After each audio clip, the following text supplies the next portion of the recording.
What's up, guys? Welcome back to our channel. We're in beautiful Orlando today. We're checking out 40-gallon tank. It's one of our customers. He invited us over to check it out. He loves high-end corals. He's like, you got to see what I got going on. And I'm like, you know what? We've been doing a lot of large tanks lately. Why not do a smaller one? So let's go inside and check them out. Let's go. Come on.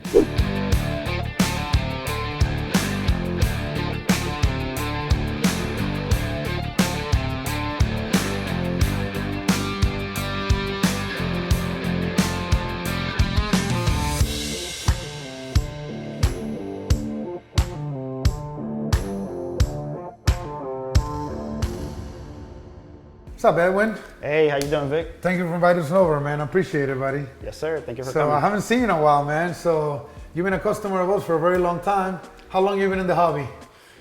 Man, I want to say since I moved to Florida from Puerto Rico, so a little bit over 10 years. A little over 10 years? Yeah, I actually started in your old worldwide coral in OBT. OBT. So that's when I started 10 years ago. Yes, sir. Old school customer, I know. Yes, yes. And you started and you never looked back. You went hardcore with it, huh? Never looked back. I bought my first cube there in worldwide coral. Yeah. Josh actually set it up in my house, and it's been 10 years, man. Josh is still with us 11, 12 years later. And now we got this. What size tank is this? So this is another 50-gallon. Another 50-gallon tank? Yes. All yes. right. And who makes this tank? This is Innovated Marine. Oh, I think, isn't this what Lou just set up? I think Lou set up a smaller version of this. What's the next smaller version of this? So I think there is, I think there's like a 20-gallon as well, and a 30-gallon. I think Lou set up a 30-gallon just now in his office. I don't think it's this big, but he just set up one in his office. Pretty cool. I see you have here 2 radiant lights. What kind are they? 2 radiant. So I got a Gen 5 blue, and I got a Gen 3 Pro. Oh, cool. So you Yes. got 2 different ones. Yes. You notice much of a difference with the 2 lights? Not a lot. Not a lot of difference. You know, I'm pretty happy with the coloration. You know, when I set up this tank, I only had 1 light, but then I had an extra light laying around, and I kind of put it, you know, like the look and just like the more color to it. So I just added that light. And what times do you turn these lights on? So they turn on every day at 10 a.m. and then they shut off at 10 p.m. 10 p.m., so 12 hours a day? 12 hours, yes. Okay, and how many hours do you run at its peak? Peak only like 3 hours. And for flow, I see you have an MP40. You only have one? I got an MP40 and I got an MP10 on this side over here. Oh, MP10, I got you. Yeah. It's perfect, just more than enough, I'm assuming, right? It's more than enough. I think the MP40 is a little bit of overkill, but it's kind of like the light. I had it extra laying but you around. can turn it down too as well. You don't have to push it so strong, right? Yeah, I got a minimum right now. Yeah. That's cool. And one thing I noticed, the way you put your power hose is super cool. You got the MP40 here at the top on the front, and then you got the other one in the back on the bottom. So it's kind of just creating this top to bottom gyre effect or whatever you want to call it, right? Yeah, that was the plan to do that, yes. What kind of fish do you have in here? So not a lot of fish. You know, I got a pair of clownfish. I have a 6-line wrasse. I got a blue damsel, and I have a small Tamini tang. Tamini tang. I was gonna say, how do you keep your algae away? So at least you have one tang in there. Yes, I do. Where's the Tamini tang? I haven't seen him. Is he he's hiding? I think he's hiding somewhere. I think he's down there in the bottom, his little home. That's cool. And he keeps everything nice and grazed, no algae, no issues like that? Yep, take care of the algae, does a really good job, so. That's cool, man. And I love how clean your tank is. Also, one thing that I can appreciate is the media that you're using on the bottom. I started using on my display tank about a year and a half ago, and I'm having great results with it. I'm a big fan of everything, you know, try to bare bottom, media, sand.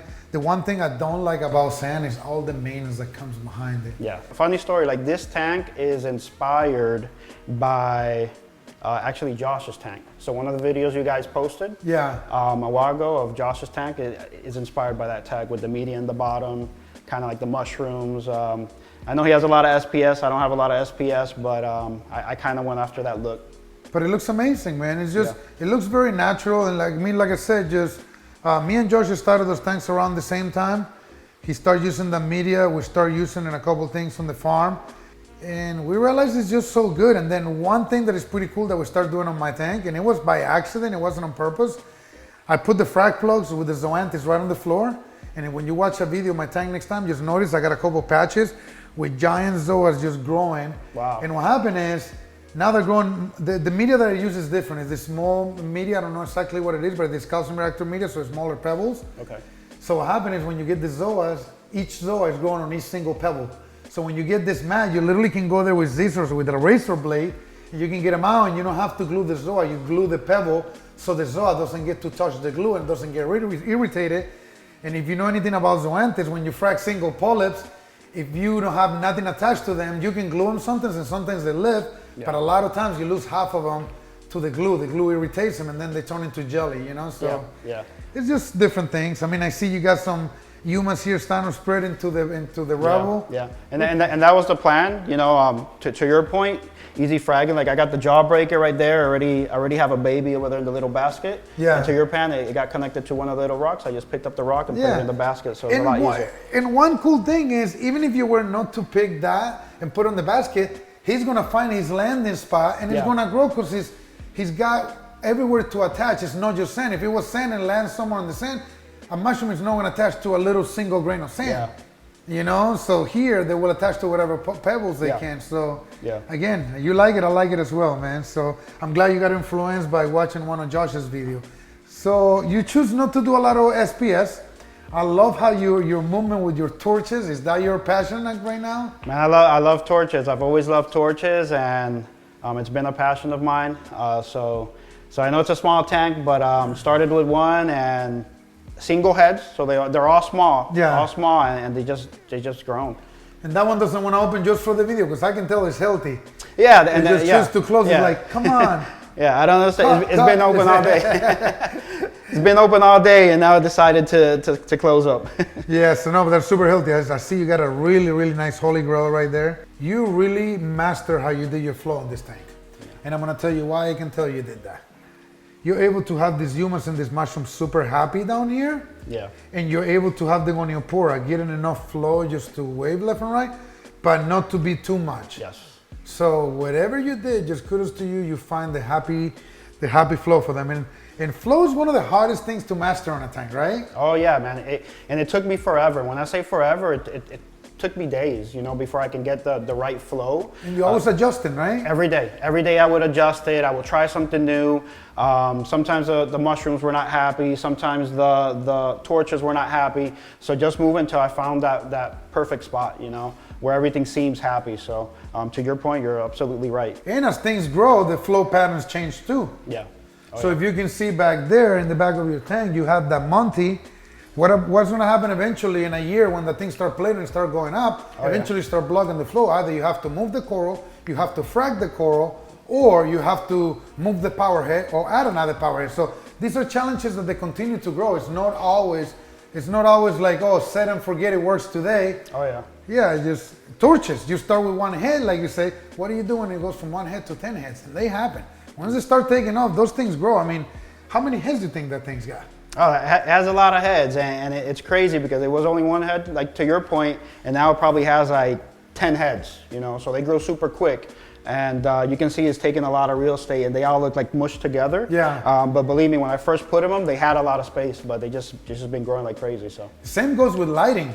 Yeah. You might set up, let's say, these blastomus and these zoanthids, but when these torches get longer tentacles and more heads, those things are moving, but it's so many of them that they create a shadow below. Yeah. Yeah. It's all shaded, so what's gonna happen when it's shaded down there?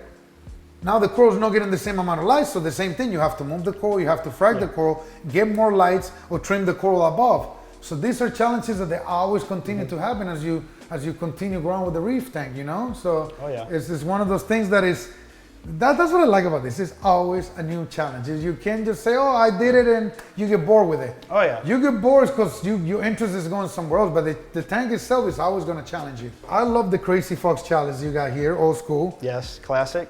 I'm a fan of chalices, guy. Like, I think, I'm always debating what's my favorites. It's chalices, acroporas, but those are my two favorite corals, acros and chalices. Rainbow chalice right here, you got two of them. I mean, I love them. And then you got some different bounce mushrooms here. This is the biohazard? No, so that's one, is not the biohazard. I can't remember the name right now, but it's not the biohazard. Is that the same over there? It's the same one. It's just multiply like crazy. Beautiful, man. They're doing so good for you. And those gummies, the way you threw that color combo, woof, it's got me sweating, guys. Literally, you killed it. That's my favorite part of the tank.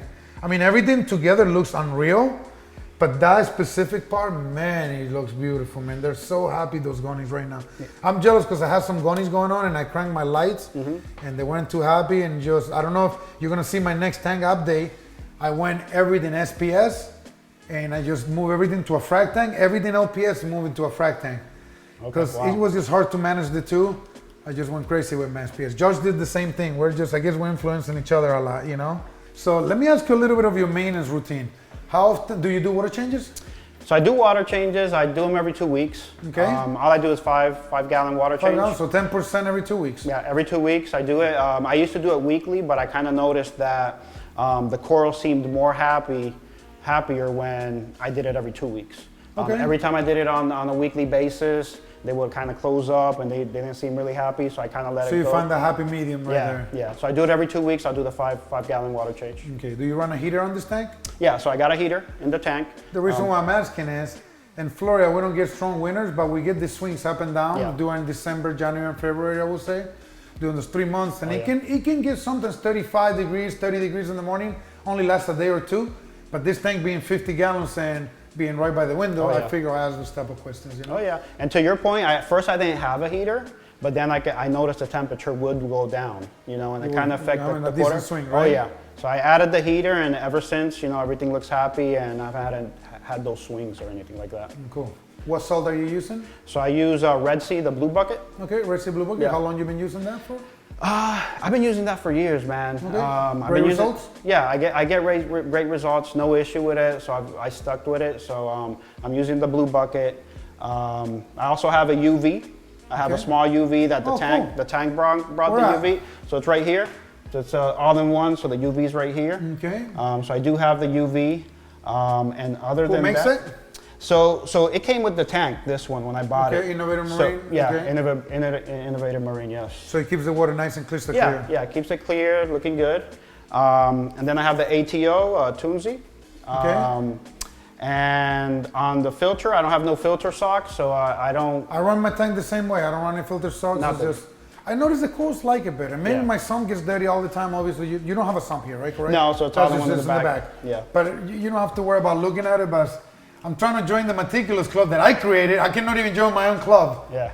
If you're meticulous, you guys know, it's like 5 of you guys, I put you into the club. I'm trying to join you guys. I clean my sump, but I refuse to run filter socks, and my sump keeps getting dirty, and I don't know, it's not that easy. How do you dose your calcium, alkalinity, magnesium if you do so? Yeah, so I got a small doser. Okay, what kind? So this one, yeah, sure. So I got a small doser, a Camor in the back. Okay. Right here. So I dose, believe it or not, to me it's a lot on a 50 gallon. So like 40 mLs a day. 40 mLs a day? Yeah, on that. So that's all I use dosing, and the only thing I dose is Offer Reef. Okay. Tropic Marin. Okay. That's basically A, B, and C, right? Yeah. Alpha Reef. That's all 3 of them. Yep. And for those of you who don't know what A, B, and C is, I'm sure all you hardcore reefers know, but we're trying to teach a lot of new viewers at home. A, B, and C regards calcium, alkalinity, and magnesium. Basically, those are the 3 core things to maintain your levels right. I sometimes feed the fish. I use this, the Marine Complete. So I like that a lot. Let me tell you something. Kudos to everyone at Quality Marine. They gave me a sample of this food a year ago. You guys knew exactly what you guys were doing. That famous free sample. I'm hooked. So can I feed real quick? Yeah, go for it. So what I like about these pellets is you can throw them like pellets, you know, like a couple pellets, right? Or you can smash them with your fingers, and it becomes this coral food. There's like all the coral. So when I'm in the office, I'm seeing myself talking to people and no matter how much I feed, and when I tell you, I'm going through one of these a month. Okay. A month on an 80-gallon tank. And I don't get phosphates or nitrates. I don't know. It's super clean, and everybody seems to like it. My nutrients are like super low in this tank. Where do you keep your phosphates and nitrates? It's incredible, man. Like they're usually either at 0, nitrates and phosphates, so it's a struggle for me to try to get them a little bit higher. So I do feed a lot. Sometimes they go up a little bit, you know, 0.1, you know what I mean? Nitrates 0.005. But a lot of times it's just 0, you know. Before I let everyone go, there's a little thing that I want to tell everyone. So You have a big tank here behind me. I don't know if everyone's seeing it. This is a Yes. big project that you're working on, and this has been cycling for a little while. Oh yeah. So this tank has been running for a year and 2 months now. A year and 2 months. You told me you had a huge aptasia breakout. Yeah, it was incredible. So this tank, I moved it from Miami, and as soon as I moved it here, like everything went wrong. I had a huge spike on nitrates and phosphates. It's something that I'm working on. Yeah. And then the worst thing was the aptasia breakout. Like I've never seen so many aptasia in my life. There was like thousands of aptasia on the sand, on the back wall, all over the rock. It was to the point where I was about to take the tank down. And can you tell everyone how you took care of the problem? So I tried everything. So I have a lot of wrasse in this tank. So I couldn't do the nudie branch. I couldn't do that. Every time I would put them in, you know, the wrasse will eat them. So I saw on online there's some brackish fish back there that supposedly aptasia. I wasn't sure. I tried to research it. I couldn't find anything. I just took the guy's word for it. He's like, hey, I promise you they'll eat your aptasia. And I'm like, okay, I'll take all 5. So he sold me all 5. I put them in this tank. And no lie, the rest is history. In less than a month, 0 aptasia. They took care of everything.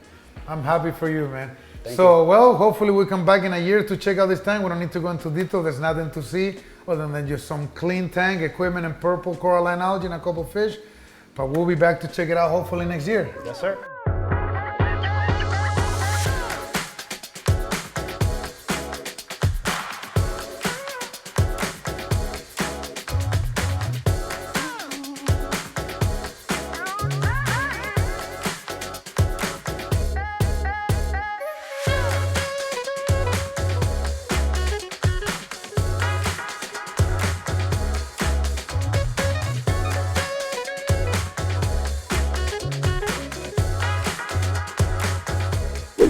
Thank you for inviting us over, man. Thank you, appreciate brother. it. Appreciate you. Guys, hopefully you guys enjoyed this episode. Don't forget to subscribe to our channel. Help us a lot. Give us a like. Post some comments below. We'll see you guys on the next episode. See you guys.